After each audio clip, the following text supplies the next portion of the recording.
Então eu vi novo céu e vi nova terra. É assim que ele começa dizendo. E nós nos enchemos ali de esperança quando nós ouvimos falar nisso. Porque nós estamos num sistema de mundo corrompido, caído, sem esperança. Onde nós dizemos assim, não há jeito para esse mundo. E quando nós olhamos, e João começa a dizer isso no versículo 1, então vi o novo céu e uma nova terra, nos enche de esperança. Nos dá esse ânimo de continuar. No verso 2 ele vai dizer assim, e vi a cidade santa, a nova Jerusalém que descia do céu da parte de Deus, como uma noiva belamente vestida para o seu marido. Essa cidade santa, ela não é construída, não foi construída na terra, mas ela vem pronta do céu. Ela é muito mais, não é só um lugar com ruas, com uma praça, não é só um lugar com rios, ela não é só um lugar com muros e portas. Ela é a igreja eterna do Senhor Jesus. A noiva que ela se tornou esposa do Cordeiro. Nós podemos ler o versículo 9, você vai entender sobre isso. No início, João está vendo a uma certa distância. Ele viu novo céu e viu nova terra. E ele viu a nova Jerusalém que vinha da parte de Deus. No verso 10, o anjo diz assim, vem aqui comigo e eu vou te mostrar com detalhes essa cidade santa. Lê comigo aí. Então, um dos 7 anjos, que seguravam as 7 taças com as últimas 7 pragas, se aproximou e me disse, venha comigo, e eu lhe mostrarei quem? A noiva, a esposa do Cordeiro. O casamento aconteceu, a igreja está com o Senhor, e ela se tornou a esposa do Cordeiro. O verso 10, ele me levou em espírito até um grande e alto monte, e me mostrou a cidade santa, Jerusalém, que descia do céu da parte de Deus. Nós entendemos aqui que a nova Jerusalém, que vem de Deus, ela é o relato da igreja vitoriosa que se casou com o Cordeiro. Ela é a revelação de como está essa igreja, de como está essa esposa. João, ele fazia parte da igreja perseguida, da igreja dos primeiros anos, do primeiro século. A igreja sofredora, e que durante toda a história, essa noiva do Cordeiro, ela avançou evangelizando o mundo, porém avançou debaixo de muita dificuldade, debaixo de muita perseguição. Se você conversar com cada pastor, com cada líder, com cada missionário, com cada irmão que conhece profundamente a igreja, ele nunca vai relatar uma história de facilidades. Ele nunca vai relatar algo, ele sempre vai dizer assim, olha, faltou trabalhadores, os trabalhadores eram poucos, o recurso financeiro era escasso, a dificuldade era tremenda, mas junto com tudo isso, ele vai dizer, mas apesar de tudo isso, o Senhor nos deu vitória. A igreja, ela é uma igreja que enfrenta dificuldade durante toda a sua história, mesmo avançando. Mas essa igreja que João vê, não é a igreja que está lutando e batalhando, não é a igreja que vem perseguida, sofrendo, é o relato da igreja que venceu e que está com Jesus. É isso que nós temos aqui. É essa igreja triunfante, é essa igreja gloriosa, é essa a esposa do Cordeiro. E no momento em que o anjo arrebata e leva João até um monte, para mostrar detalhes, no início do capítulo 21 ele vê a distância, mas agora João está olhando detalhadamente a nova Jerusalém, a cidade santa que vem da parte de Deus. E nós vamos ver aqui algumas características dessa cidade. Você está comigo? Glória a Deus. Você está com a sua Bíblia aberta? Você está pronto para anotar? Então, nós vamos aprender aqui detalhes sobre essa cidade santa. sobre essa igreja vitoriosa. Versículo 11.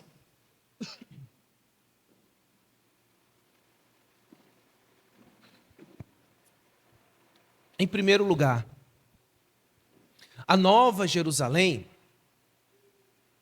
ela é gloriosa por fora. Você olha e o verso 11 vai dizer: brilhava com a glória de Deus e cintilava como uma pedra preciosa, como jaspe, transparente como cristal. Quando o apóstolo João escreve, ele está vendo algo glorioso na frente dele. Ele não está vendo qualquer coisa.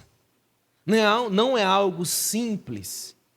Não é algo que ele enxergava e via em todos os lugares. Essas palavras que ele usa para descrever a glória desta cidade são pedras preciosas. A glória de Deus brilhava sobre ela. Quando Moisés, depois de 40 dias, ele desce do monte, a glória de Deus brilhava, resplandecia na face de Moisés.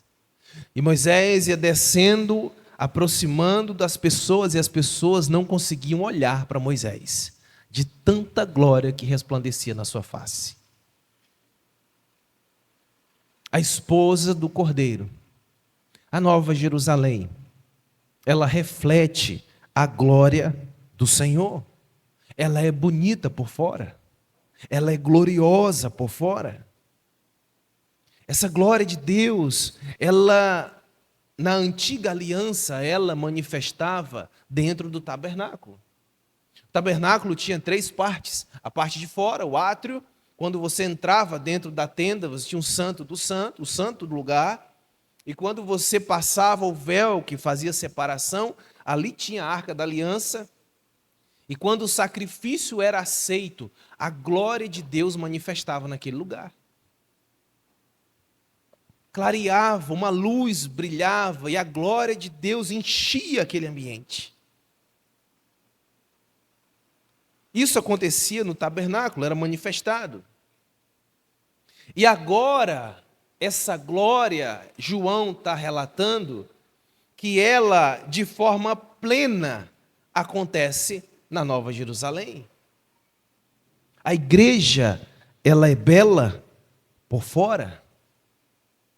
Não é uma igreja manchada de pecado, mas é uma igreja que reflete a glória de Deus. Nela não há marcas de sofrimentos, não há dor, não há imperfeições, porque a esposa do Senhor, a igreja eterna de Jesus, ela é perfeita. Você pode dizer isso comigo? A igreja eterna do Senhor é uma igreja perfeita. Ela é bonita por fora, ela é gloriosa por fora. E aqui nós entramos na segunda característica, que ela também é perfeita por dentro. Assim como ela é perfeita por fora, aquilo que nós enxergamos, ela também é perfeita por dentro.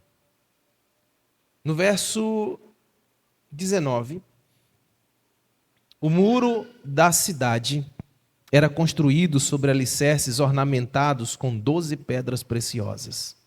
A primeira como jaspe, a segunda como safira, a terceira como ágata, a quarta como esmeralda, a quinta como ônix, a sexta como cornalina, a sétima como crisólito, a oitava como berilo, a nona como topázio, a 10ª como crisópraso, a 11ª como jacinto e a 12ª com ametista, quase não sai. Essa igreja, ela é bela por dentro. Muitas vezes, nós nos preocupamos com a aparência que nós temos do lado de fora. O que as pessoas vão pensar de mim? Como que vão olhar para a minha vida? Nós nos preocupamos muito com a aparência e pouco com o que há no nosso interior. E nós, quando lemos esse texto, nós entendemos que a base de uma construção não é algo visível. Quando você vai construir algo, você precisa cavar profundo. Quando nós fomos construir aqui esse prédio, nós cavamos profundo. Utilizamos ferro, cimento, areia, água, barro, pedras. Tudo para que essa base de sustentação fosse firme e forte e que aguentasse todo o peso que viria em cima. Porém, nessa parte de construção, você não está preocupado com beleza. Você não está preocupado com perfeições, porque tudo vai ficar escondido. Se algo que for feito ficar torto, não importa, não tem problema, depois o barro vai cobrir, a gente não vai ver. Se não ficar retinho, se a medida, os centímetros não forem exatos, não tem problema, porque tudo fica escondido. É igual quando a gente vai receber visita em casa. A gente pega meio que de surpresa, não dá tempo de arrumar tudo. A gente pega toda a bagunça, a gente não arruma a casa, a gente só transfere a bagunça que estava espalhada pela casa e a gente escolhe um quarto, joga tudo e tranca para que ninguém entre. Porque nós nos preocupamos com aquilo que as pessoas estão vendo. Aquilo que é interior está coberto, não está visível. Mas João vai relatando, tendo a revelação, que não só a parte exterior desta cidade ela é bela, mas aquilo que também está escondido, oculto, é de pedras preciosas. A base, o alicerce da igreja, que estará com o Senhor para sempre, ela é feita de pedras preciosas. Porque ela também é perfeita por dentro. Aquilo que não está visível, também existe beleza e riqueza. A natureza dessa igreja, ela não é mais caída. No seu interior, não existe mais a inclinação para o pecado. O seu caráter, não há mais aquela luta do espírito contra a carne, porque não há mais o pecado dentro de nós. Por isso que há perfeição. Hoje, se a gente conseguisse olhar para dentro da nossa vida, a gente enxergaria uma luta constante do que é carnal, daquilo que é espiritual, da natureza caída com a nova natureza de Cristo. Mas aqui João não está vendo essa igreja. Ele está vendo a igreja que foi glorificada, foi salva. Ela é pura, ela é perfeita e ela é bela, tanto por fora como por dentro. Essa é a igreja do Senhor, com a sua essência pura, santa e bela, como as pedras preciosas. Você está conseguindo entender? Amém? Você pode aplaudir o Senhor?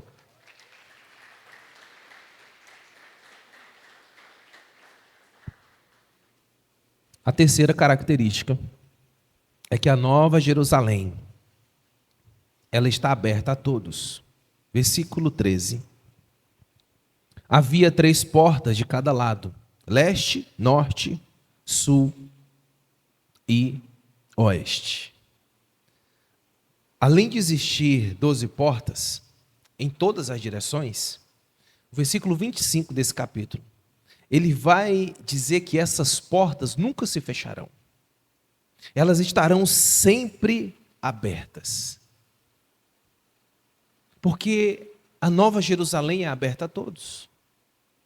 Um convite é um convite para que todos os povos, sem distinção, todos, independente da nacionalidade, da raça, da cor, não há preconceito, não há acepção de pessoas. Gente de toda tribo, língua e nação é convidada a viver dentro dessa cidade.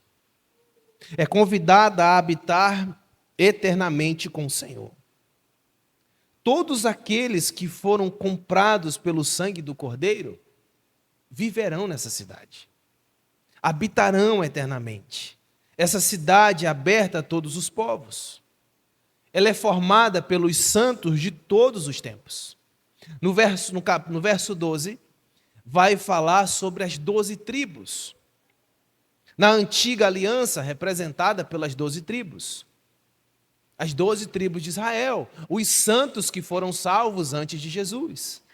No verso 14 vai falar sobre os apóstolos, a nova aliança, os santos salvos após o sacrifício de Jesus. E todos entram para a eternidade da mesma maneira, da mesma forma. Não há salvação fora de Jesus.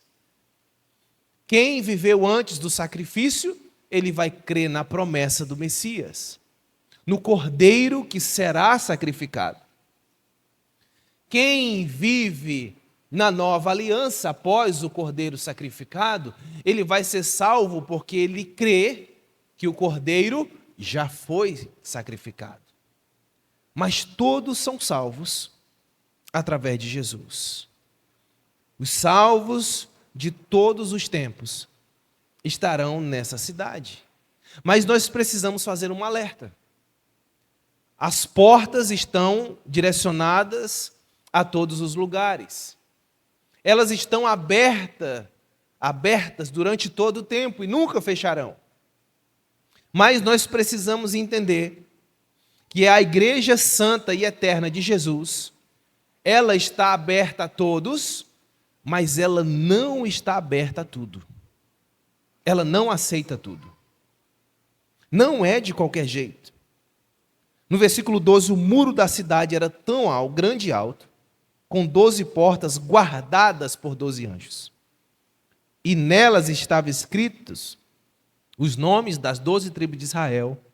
O versículo 27, nem o mal terá permissão para entrar, nem pessoa alguma que pratique o que é vergonhoso ou enganoso, mas somente aqueles cujos nomes estão escritos no livro da vida do Cordeiro. Os muros protegem a cidade.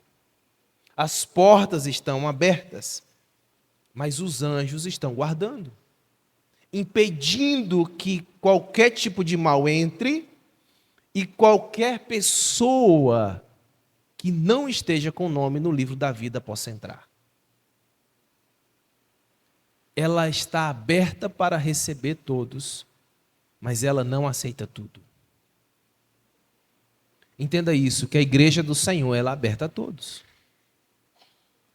E da forma como você está. Venha do jeito que você está.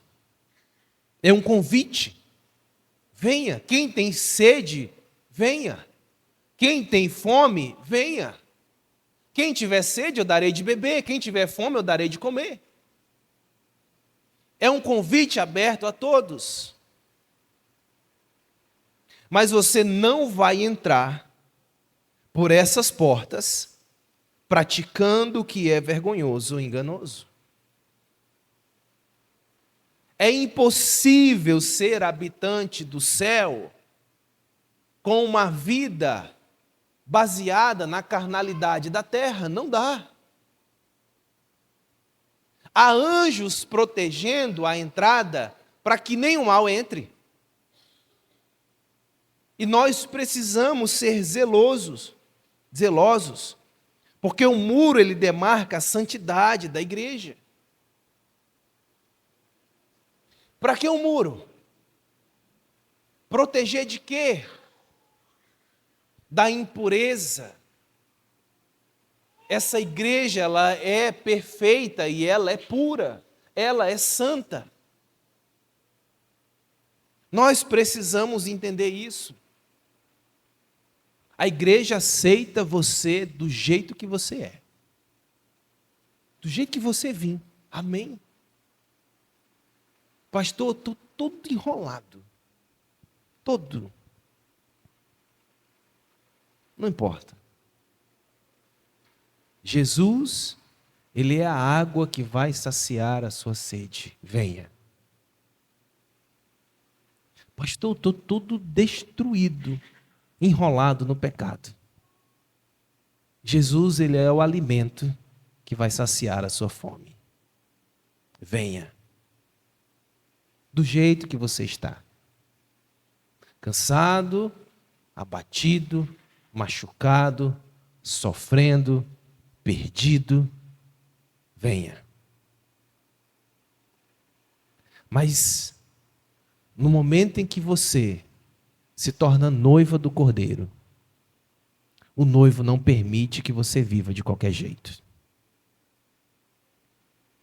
Se você escolher se contaminar, você vai estar escolhendo fazer parte da grande meretriz. Era para ser noiva, mas virou prostituta. Era para ser santa, mas se tornou impura. Aqui há um alerta de João: nenhum mal será permitido entrar. Você precisa ter sido lavado pelo sangue do Cordeiro. Vamos continuar. A quarta característica. Que a Nova Jerusalém, nesta cidade, não existirá desigualdades. Seremos todos iguais. O verso 16, a cidade tinha um formato de um quadrado, de comprimento e largura iguais. De fato, tinha 2.200 quilômetros de comprimento, de largura e de altura. Essa cidade, ela era quadrada, igual na sua altura, na sua largura, no seu comprimento. Não terá alguém maior que outro nessa cidade. Seremos todos iguais. Todos servos do Senhor de forma igual. Nela não vai ter ninguém, um melhor do que o outro. Qual era a grande discussão dos discípulos? Eles ouviram falar, eles conheciam a lei do Senhor, eles conheciam a promessa do Messias, do reino eterno de Davi. Eles sabiam que o Messias, quando viesse, ele ia estabelecer o seu reinado. E aí eles começaram a conversar entre eles. O Messias chegou. Jesus é o Messias.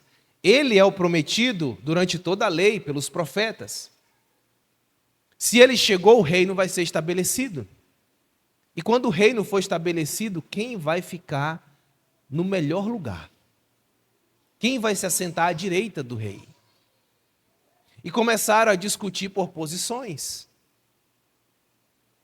E quando os outros discípulos chegaram, disseram assim: qual que é a conversa aí? E aí eles relataram o que estava acontecendo, e aí a discussão ficou maior, porque um queria ser maior que o outro. Aí Jesus começa a ensinar e diz assim: olha, quando você chegar numa festa, não sente na primeira cadeira. Porque pode chegar alguém mais importante que você. E o dono da festa vai pedir que você se levante e sente lá atrás. E você vai passar vergonha. Quando você chegar, sente na última cadeira. Porque pode chegar alguém menos importante que você. E o dono da festa vai pedir que você se levante e vá para frente. E ele começa a ensinar sobre serviço, sobre humildade, sobre se doar pelos outros. Jesus pega, ele tira fora a sua capa, ele se despie, ele tira a sua roupa, ele pega uma toalha, ele se torna ali numa figura de escravo. Ele pega uma bacia e ele começa a lavar os pés dos discípulos, ensinando que o serviço é essência no coração daquele que serve a Jesus. Quem nasce de novo tem na sua essência o serviço. Ele não quer ser maior que os outros. Mas enquanto nós estivermos aqui, nós ainda encontraremos situações em que um quer ser maior que o outro. Um quer ser lembrado mais do que o outro. Um quer estar em posição de destaque maior do que outro. Ainda tem o coração de querer ser servido e não de servir. Se for algumas funções dentro do reino, eu quero. Se for outras, eu não quero. Mas João está dizendo aqui que essa cidade ela é igual.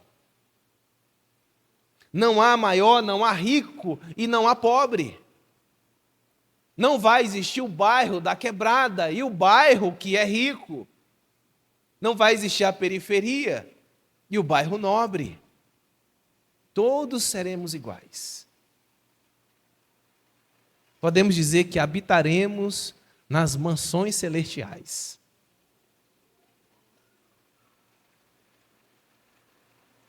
Nessa igreja não há desigualdade.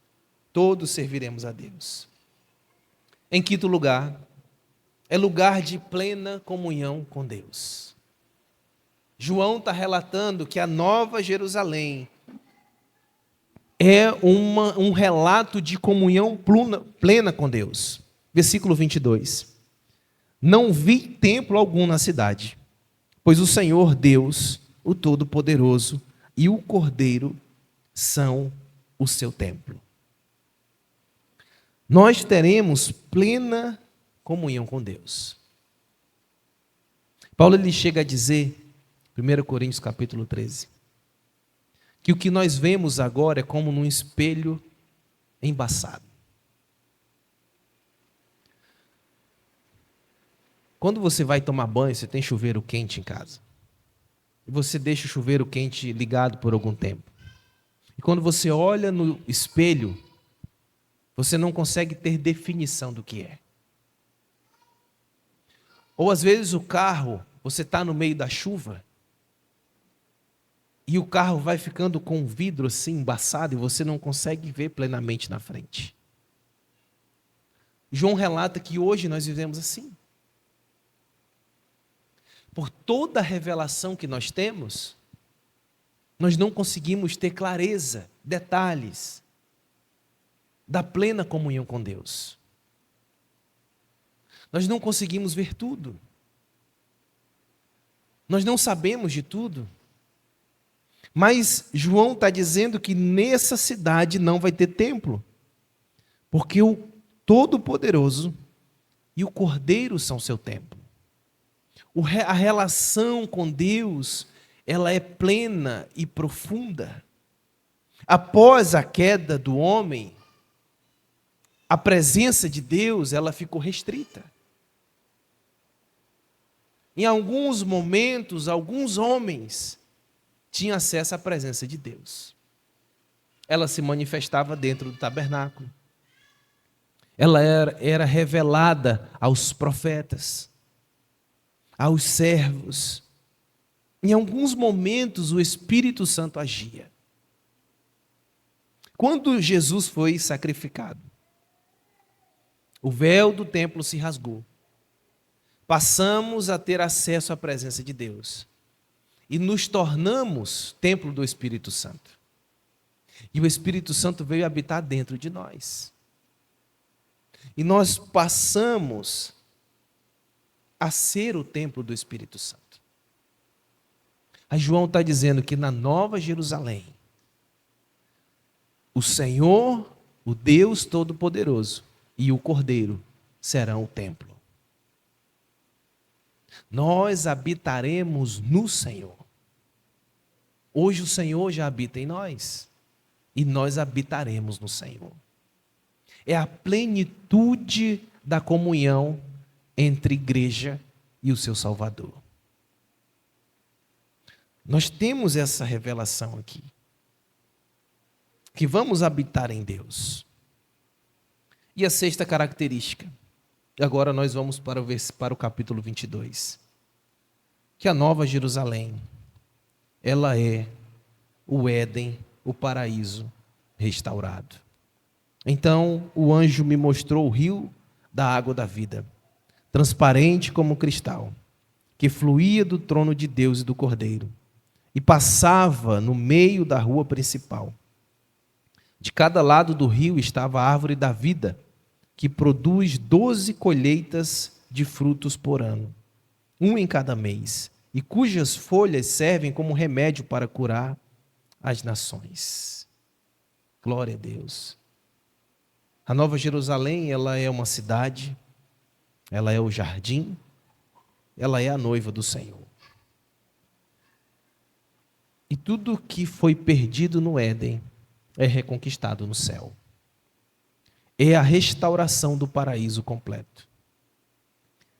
Nós vemos que no Éden, o homem foi impedido de comer da árvore da vida. E na Nova Jerusalém, ele vai poder se alimentar dela novamente. No Éden, o homem adoeceu e morreu pelo pecado. E a Nova Jerusalém, as folhas da árvore, elas curam as nações. A gente vê que há pecado e morte em um lado.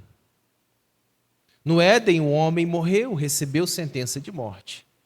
Na Nova Jerusalém, é a realização da vida eterna que foi nos prometida. O Éden, ele é restaurado na Nova Jerusalém. E algumas perguntas para a gente concluir.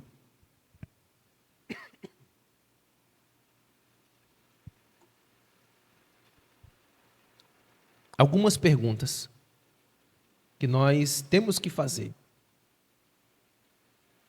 E você pode perguntar a si mesmo: onde está o meu coração?